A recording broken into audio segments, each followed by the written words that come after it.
When we talk about the word trust, we often associate it with trusting other people. But what about trusting ourselves? This video will talk about trust, what it is, to understand it, and also to appreciate the importance of trusting ourselves as an important part of our emotional intelligence. I hope you enjoyed this video, and please press the like button and subscribe to the Mind Live channel.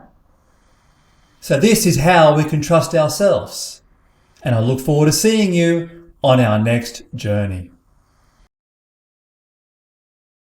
If we think about it, there's much in our life to savor, yet with everything, there is always a counterbalance. What is given will soon be taken. We are born to gain where we will later grieve. Business and markets will not always be linear, where it will prosper and then cycle itself towards redundancy. Such changes in our lives will test our resilience. How then do we manage its wavering ride of emotion? For as much we recognise ourselves as being among a world population of over 8 billion people, our survival goes well beyond how we associate ourselves as a species. As how we perceive and perform also relies upon the individual. In other words, ourselves. And as we come across each of our challenges, it is the merit of the individual that will count as our finest attribute.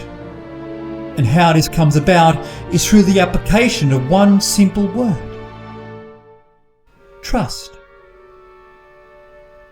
This video will talk about the role of trust, what it essentially means, and the importance of trusting ourselves as an individual. It will also include the insights from philosopher Arthur Schopenhauer. So when we talk about trust, what do we believe it actually is? We consider it to be someone of competence, reliability, and with good intent, consistent with the truth. We also consider trust along the side of possibility, where we rely upon the notion of trust to aid us where our comfort and safety is compromised. We do, though, seem to ponder these conclusions when we consider trusting someone else. But what about ourselves? We no doubt may have people that we will entrust our lives to. There is, though, no one in the world we could trust so boldly, apart from ourselves. As per Schopenhauer, not just humanity, but every living being in existence is fulfilled by an inner nature, a will of our survival that is common to all of us. And it is from these instinctive desires that also spurs our suffering. There is, though, a further element to our behaviour, that among our grandeur of humanity, there is also the independence of each individual. As each of us can experience pain, purpose and pleasure in our own unique way, and each of us can decide how we trust ourselves and others through it. Our world is like a sailor sitting in a small boat, floating in a stormy sea, trusting our frail craft as it meanders in each direction, with a difference to whether we move towards the safety of the shore or the boundless sea. Will come down to how we as individuals will trust our ability to survive. This sailor, though, will be overwhelmed, as he has much weight in this world for one person to carry. As what results is an unquestionable presentation of dread and anxiety, which we cannot deny, no matter who we are.